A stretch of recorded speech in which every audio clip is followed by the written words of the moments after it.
3 years ago, I was sitting in my office job thinking about the future, and I was deeply into self improvement. I loved the gym, trained 6 days a week. I took care of my diet.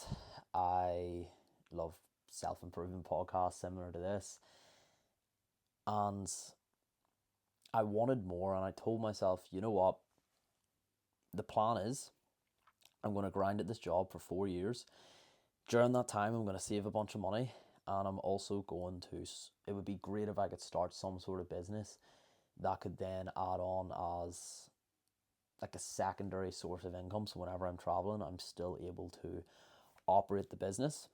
I, I wrote it all down. I called it Project Avian because I used to always drink out of an Avian water bottle, and I couldn't think of the name for this here plan that I had. So I literally just said, I looked at my water bottle, I just said, right, Project Avian, because the Avian water bottle was always with me.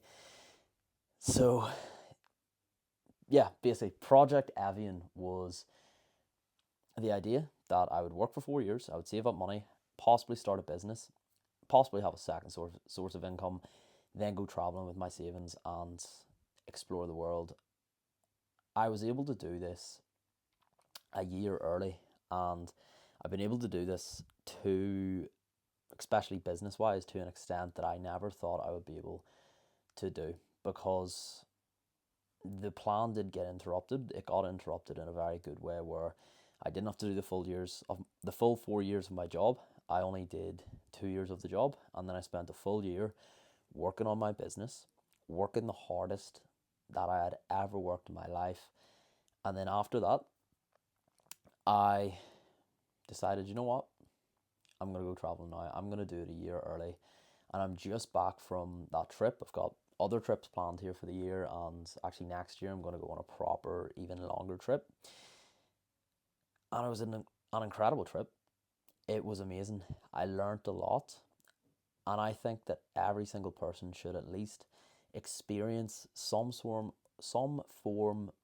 of traveling themselves outside of just a holiday, because a holiday is a holiday, but traveling is very different in that, like, you're actually living, you're actually doing the shit you normally do, and you learn a lot from that. Whereas a holiday is like, okay, I go to a resort, I go to the beach, I go to the pool, I do all this stuff, and then I go back home. Today I'm going to break down 16 different lessons that I've got from traveling. If you are into self-improvement, if you're entrepreneurial, if you're not entrepreneurial and you just want to become the best version of you while doing your job, if you want to travel, even if you don't want to travel and you're just interested in the idea of it, this podcast is going to be for you. And you've clicked on this podcast anyway, so I'm going to do my job and make sure you get as much value from this as possible. I've wrote down 16 lessons, so if I'm looking away, it's just because I'm reading out the lesson, then I'll come back to you. Also, don't like staring at the camera too long, because there's a big, massive light, which sometimes hurts my eyeballs. But we will crack into this. So, before I get into it, just a bit of context. The trip was 5 weeks. We went to Dubai initially, then we went to Thailand. We traveled all around Thailand, bunch of different places. There was actually some places we couldn't go to because of stuff that happened in the trip, which I'll get to now within the podcast. I'm basically going to tell you a story through these life lessons, just to also keep it interesting. We also went to Singapore. So is it actually like that I traveled the whole world? No. I'm going to be traveling as I go, and every single time I go to new places, I'm going to give updates on this podcast. So if you are interested in that, just make sure to not save this podcast, make sure to, I believe it's subscribe to the podcast, or if you're watching on YouTube, subscribe to the channel, just so you can see things that come out as they go. So let's crack in. First lesson was from Dubai, and the lesson that I wrote down here is that life isn't fair. Life is either be a hot blonde or it's pay to win. One of those two. Don't complain and create your own luck. So what I mean by this is that I don't actually mean it literally that you need to be a hot blonde or else just pay to win. I mean it in a way that sometimes you are going to be born with, or you're going to grow up or be raised with things that are going to set you ahead, things that many people would call unfair. And it's true, a lot of people do get an advantage in life. Some people have rich parents, and you can't blame those people for having rich parents and say, "Oh, it's unfair." Oh, it's unfair. All you can do is look at the situation that they have, be like, "Okay, that's great, but I'm gonna use what I have. I've been dealt a set of cards, and I'm gonna use those cards to my advantage."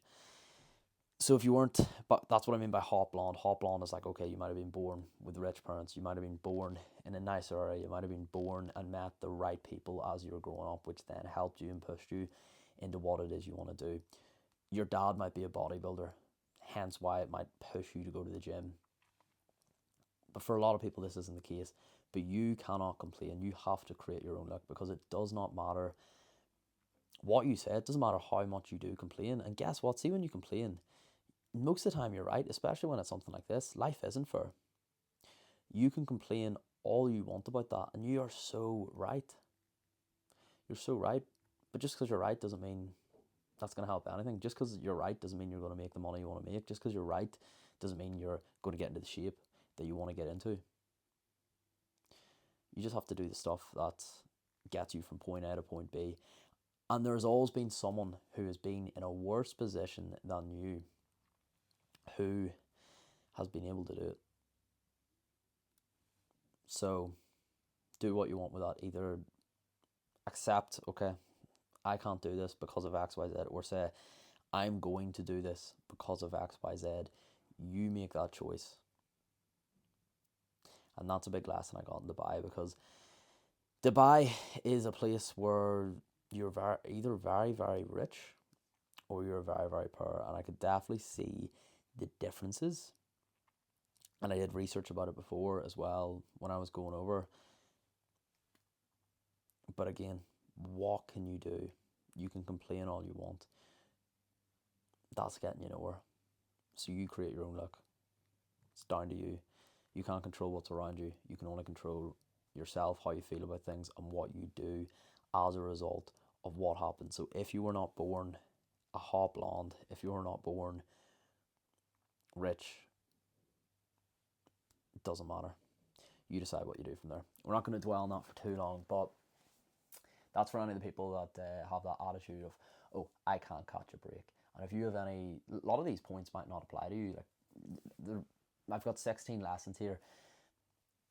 10 of them could be very, very useful. The other 6 could be like, okay, I'm actually already okay in these realms. But if you do get anything from this, it's even, see the people around you. Teach these to the people around you. Impact the people around you. See the most important thing, and it's something that I tell the clients too. It's to take your journey of self-improvement and make it more important than you've already been making it. If you've been saying, okay, this journey of self-improvement, it's for me to get better, that's not good enough. Whereas if you say, you know what, I'm on this journey of self-improvement to also improve other people, to also improve the people around me, that is going to add a level of accountability that you've never got before.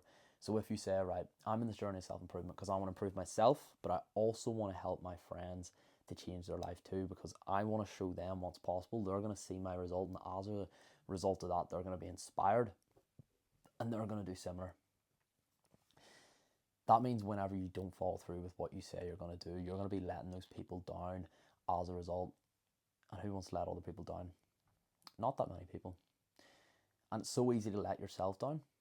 People do it all the time. They make a promise to themselves and they don't keep it.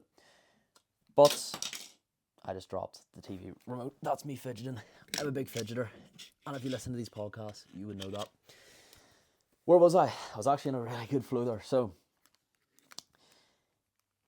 how many times have you broke promises to yourself? Quite a lot. But you wouldn't want to openly break promises to your friends. When you make a promise to a friend, most of the time, if you're a good friend, you will keep that promise. So you, by doing that, by adding that extra level of accountability, you will then follow through with things. So teach your friends about the things that I teach in this podcast. Write it down. Copy me word for word. And it's going to, again, add to your result and add to your impact and add to your improvement, whatever the thing it is that you want to do, and whatever the impact is that you want to have. Next lesson number 2. I don't even have these all numbered, so I might get mixed up. Beware. Oh, sorry. No, wrong one. 2 weed cookies on an empty stomach is a bad idea if you don't want to end up shaking with anxiety, getting a massage in strange pajamas while your mind's in a different dimension fighting the devil. Although through these dark times and through these dark thoughts, you'll learn so much about yourself that you can use to improve. Allow me to explain. So, this happened in Bangkok, which is the capital of Thailand, and the first place we visited in Thailand. Me and my travel partner and very good friend Ronan, we were in Bangkok our first full day, and we were like, we don't really want to drink. We didn't really like the vibe of the main road, which is called Kosan Road. We didn't really love the vibe. It was very crazy, and I was just not really in the mood to drink. I don't know if any of you get that. Maybe some of you are mad bastards and you will take drink no matter what, no matter what comes up. But for me and Ron, we were just like, we're not feeling it. And I never smoke weed. I've smoked weed in my life before. I used to do it a lot more often when I was actually younger, but I never did it consistently, or I never did it frequently. And most of the time when I did smoke weed, I was actually already drinking, so I never actually fully felt the effects. And in Thailand, it's very easy to get access to weed. We were walking and we were about to go back to our hostel. And that's when we were approached by someone who was sitting at a shop. And he was offering weed cookies, weed brownies to be exact. And me and Ron looked at each other. We were like, you're only in Bangkok once. And when in Bangkok, why not? We're here for life experience. We're here to learn. We're here to try new things. I'm taking weed all the time. I'm actually fairly against it for a lot of people, because I see a lot of people, they'll smoke weed very, very often, and then as a result, they're very unambitious. And if you're okay with that, that's fine. You can live your life how you want. But for me, the people around me, whenever you have a goal, you're smoking weed, it's actually going to take you away from that goal. So that's why I would never like promote frequent use. But I was like, you know what? I'm in Bangkok once. Go for it. So what did we do? We bought a full cookie each, but then we were also like, let's buy like half a brownie, because I was thinking it's just a wee shop. They've probably not even put that much weed in it. Probably fine. Big mistake. We also didn't have dinner. We didn't really eat much, so we got a smoothie. We sat down with the smoothie. Again, didn't have a full meal, and we had the cookie each. We half the brownie, so had a cookie, half a brownie each. Turns out you're only meant to have half a cookie. You're also meant to eat with it. We didn't do any of that, so we had the cookie and we were like, oh, this is fine. We felt nothing. We were like, this is amazing. Ate half brownie, still, this is fine. Felt nothing, this is amazing. We then had a chat. We were walking down the road, still nothing hit us, and then boom, it all hit us at once. And I actually have the videos on my phone, but I'm not going to get them up because it's going to be scundering for both me and Ronan. But we just both realised at the same time. We looked at each other. We were walking down this road. It was like kind of a party road. This has slapped us in the face. And I remember Ronan, he kept laughing. He kept going, like trying to cover his face, and he just couldn't stop laughing. And that made me wheeze, and I was like laughing away at him. We then walked down the road a bit. We were sitting outside this like restaurant place, and we were like, I started to get really, really anxious. Ronan started to write out a story on his notes app. I was getting really anxious and like thinking, okay, is someone gonna rob us? And then there were these like Thai people just working. I think they were just cleaning the table, but like we were looking at our side as if and I was like, Ronan, we're surrounded. Like, what are we gonna do? Because I thought they were gonna like attack us, but they weren't. They were just cleaning the table. They were just working. But like, I was like, Ronan, we're surrounded on all fronts. I don't know what I was thinking. My brain just went to war, and we were very scared. And I was definitely very scared. So we decided to go to a massage place because we wanted to go back to the hostel so we would be safe. But like, we were like, oh, we're not gonna make it to the hostel. Like in my head, the hostel was like miles away. It was a fucking journey away. So we were like, right. I started where I was like, let's get into this massage place. We'll take refuge there. We'll be safe there. No one can get us in there. So we went in, and I remember having to get naked and then get into these like, you had to take all your clothes off. Obviously, they blocked it off, and then you get into these pajamas, and then they put you on the massage bed, and then they start lifting your pajamas up to like do your back and all. And I kind of thought, why'd you put me in these pajamas if you're just gonna take them off? But yeah, I just remember sitting there like in the massage bed, like looking down. So worried, like the most worried I've ever been in my life, just thinking about different things about myself, thinking different things about business, about life. My brain just went to that, and I learned a lot about myself. And I'm not going to say everything that I've learned about myself on this podcast, but I learned a lot about things that have been holding me back and why I do what I do, and limiting beliefs that I've had that, again, have stopped me from when I was very young from doing what I wanted to do, and some things that I'm even still dealing with now. And it gave me such clarity, because I remember the next day thinking about like what was going through my brain. I always use the analogy that, like, during that time I was fighting with the devil, because like I don't know, it's very hard to explain, but my brain went to a dark place, a very dark place. I was very scared, very anxious. It was very traumatizing. But through that, I learned so much about myself that I would not take back ever. So basically, the lesson I want you to get from this is, if you have been in a dark place, if you had a dark thoughts, if you had thought badly before, it isn't always a bad thing, because a lot of the time we get the truth from inside there. We get the answer that we've been looking for in the dark place. So yeah, and sometimes it happens when you're half naked on a massage bed, getting massaged and oiled up, scared for your life. And that's the second lesson I want to share with you. Just going to double check to make sure that we're recording too, because the last thing I want, yes, the last thing that I want is this podcast not recording and me being like, oh my god, what have we done? We're back, set up. Okay, lesson number 3: beware of the false evil. Beware of the false evil. Scooter bikes aren't as bad as they're made out to be. You'll feel like him. So this is more of a fun one. When we were in Koh Samui, which is an island off of Thailand, this is one of the first islands, one of 3 islands that we went to. It was, we got the scooters, and whenever we first got the scooters, the people that gave us the scooters, they asked us, oh, have you ridden a scooter before? And we said no, and they were kind of laughing at us, like, how have you never ridden a scooter? Because it's so normal in their culture to ride scooters in Thailand, but it's not there. But they were just laughing at us like we were kids, because we hadn't ridden a scooter. I remember trying to ride it, and I was like, oh my god, this is so scary. So many people have told us horror stories about what happened in scooters. I was also really afraid, because I remember seeing like a reel earlier of someone who was like fine, and then it just showed him on a hospital bed, basically crippled, and I looked at the comments, and he said it was like from a bike accident. I was like, oh my god, the same day we're meant to get bikes. I was very, very scared getting on it.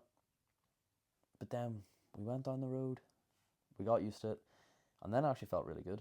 And I remember telling myself, like, yeah, I need to get one of these back home. Not actually going to get one of them back home now, because basically you'll hear later on that bad things did happen on the scooter. But during this time on the scooter, I felt amazing. So not all the time that you think something or someone is bad, they will be truly bad. And sometimes the person that you've automatically labeled as a villain or as evil or as against you is actually the person that has the answers that you need, or is a person that you actually need or could use in your corner.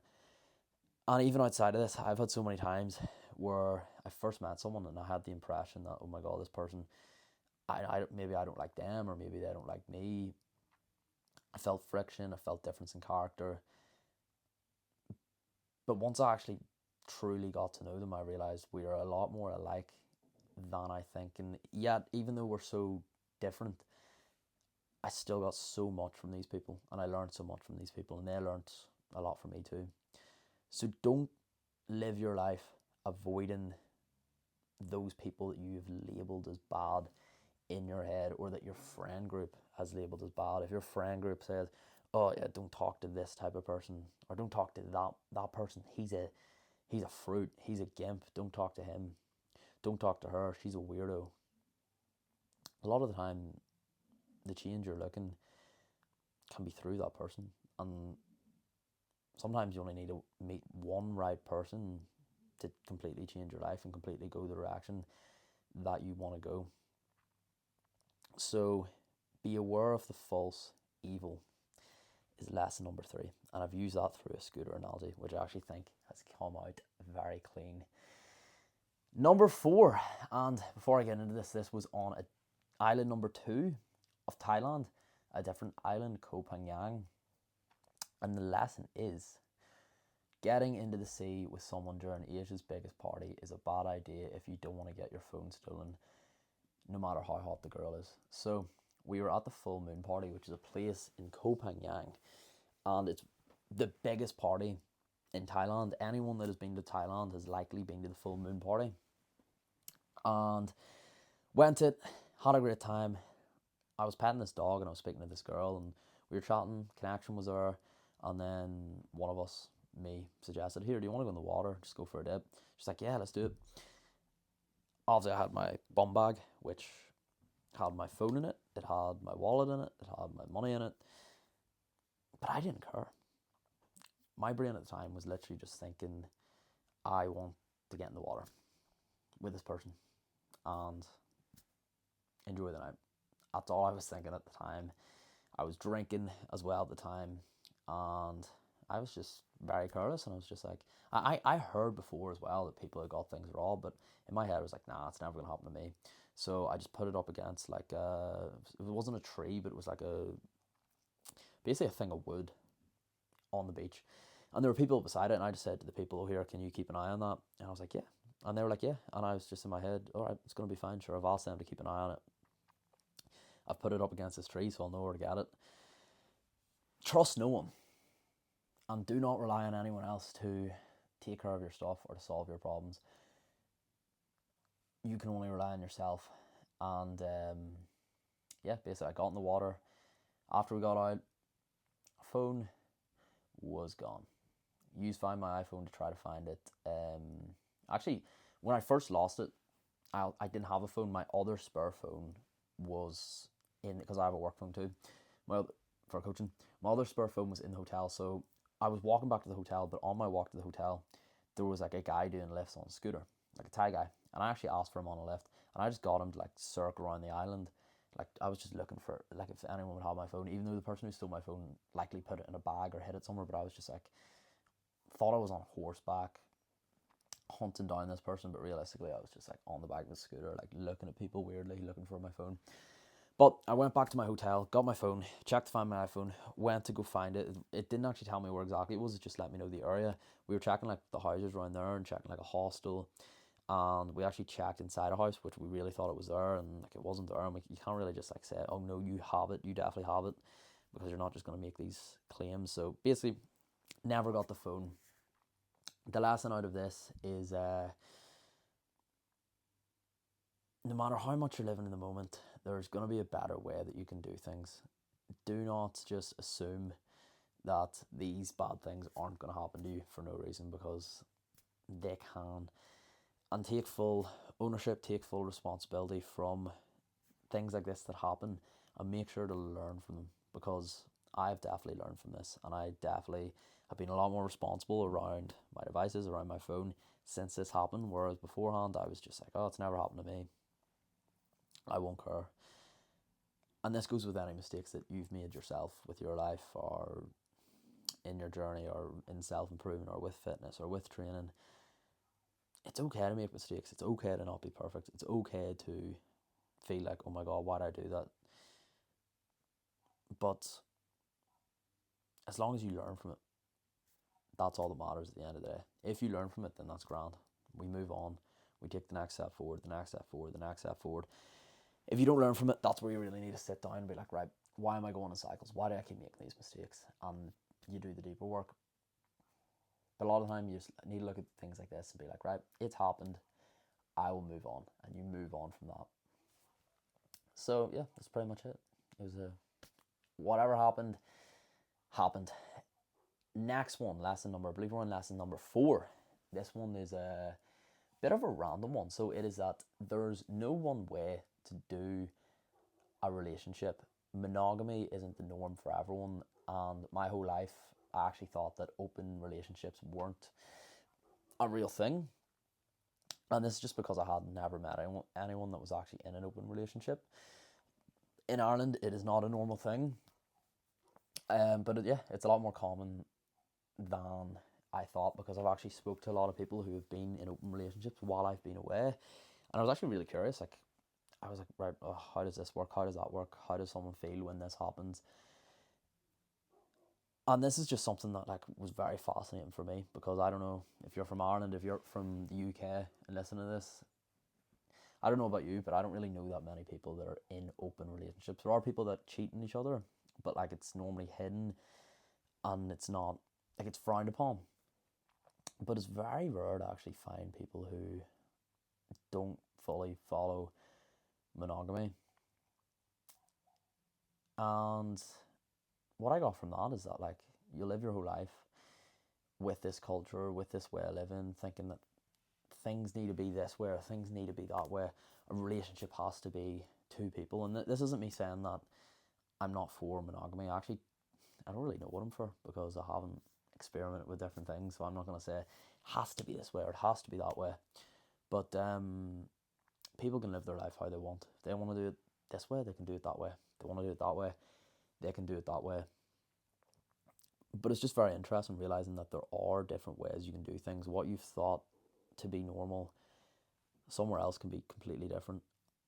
And if you don't feel like XYZ is for you, it doesn't have to be for you. You can't force a circle shape into a square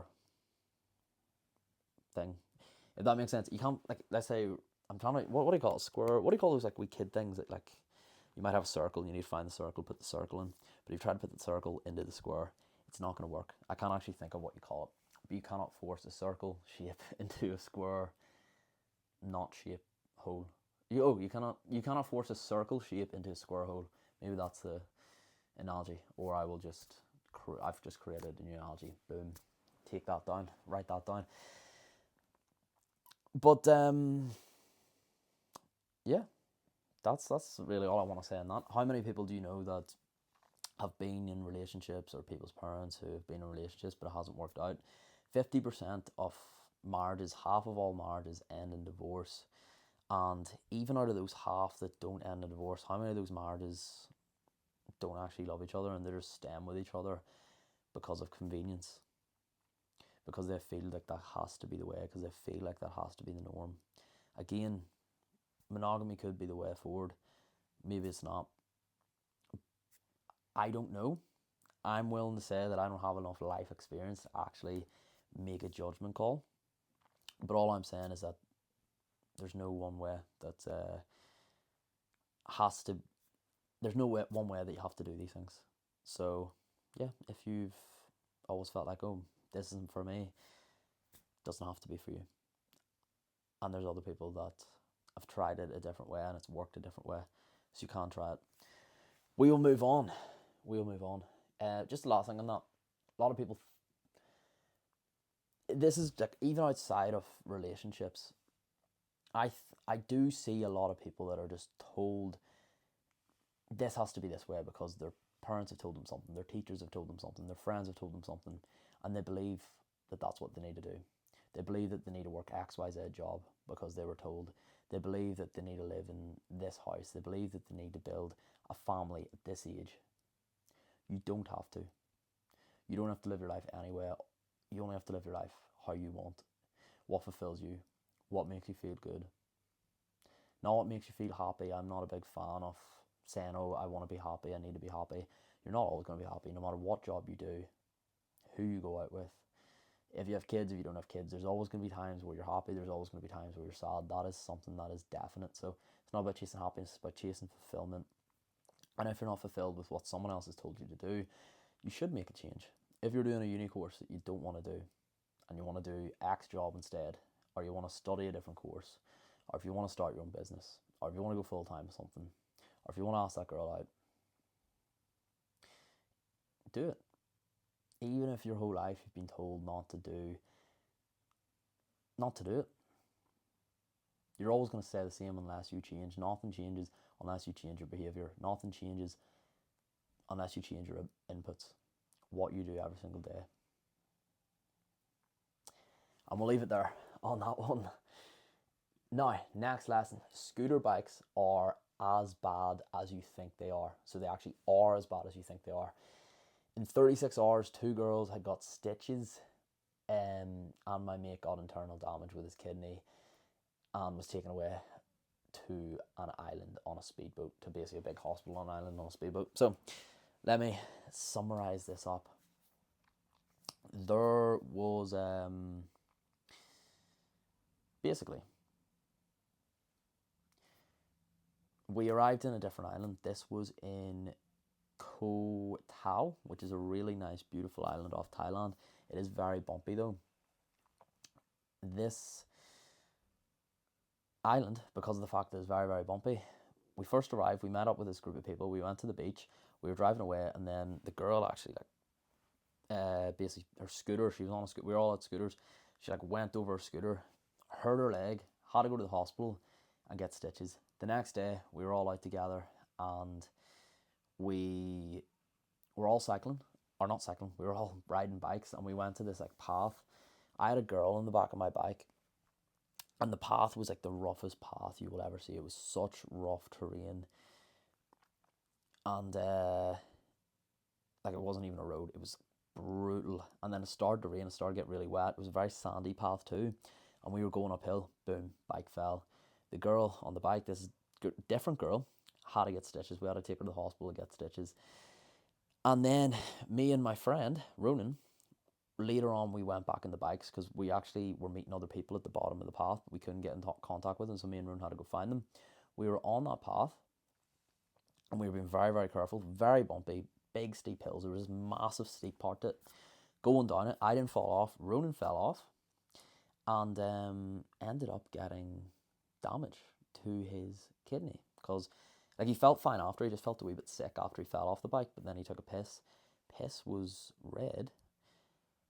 Had to go to the hospital, got put on a drip, and then he was told he has to be sent on a speedboat to a different island.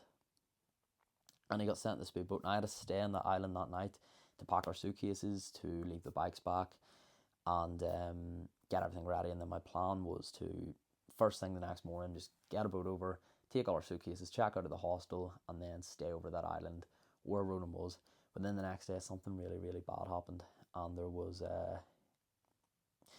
basically the trip went to shit at this point. But we'll get to that after.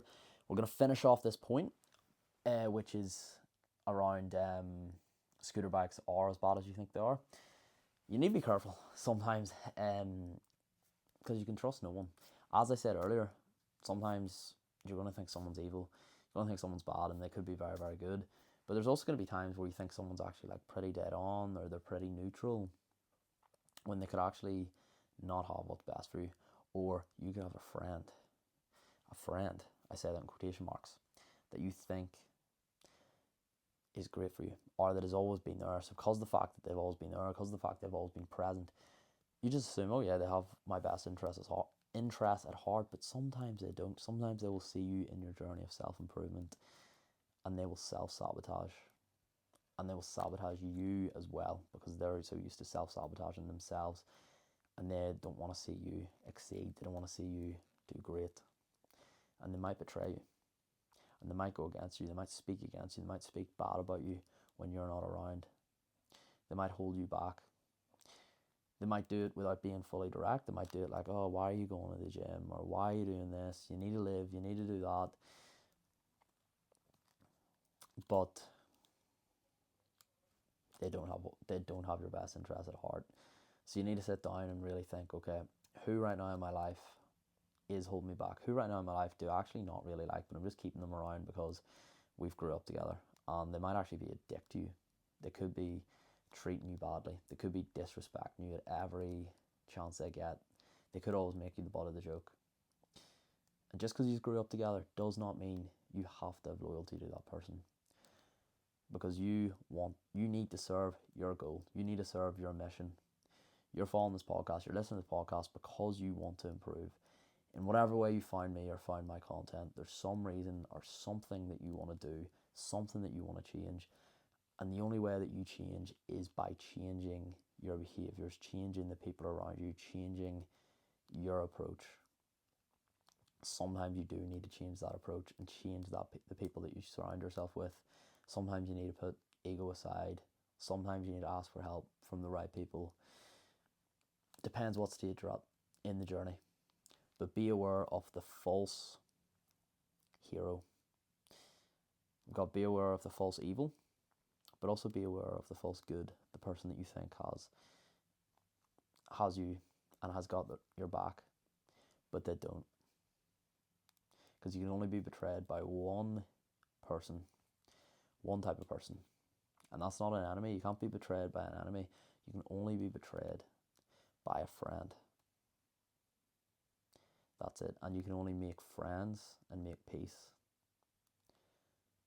with enemies.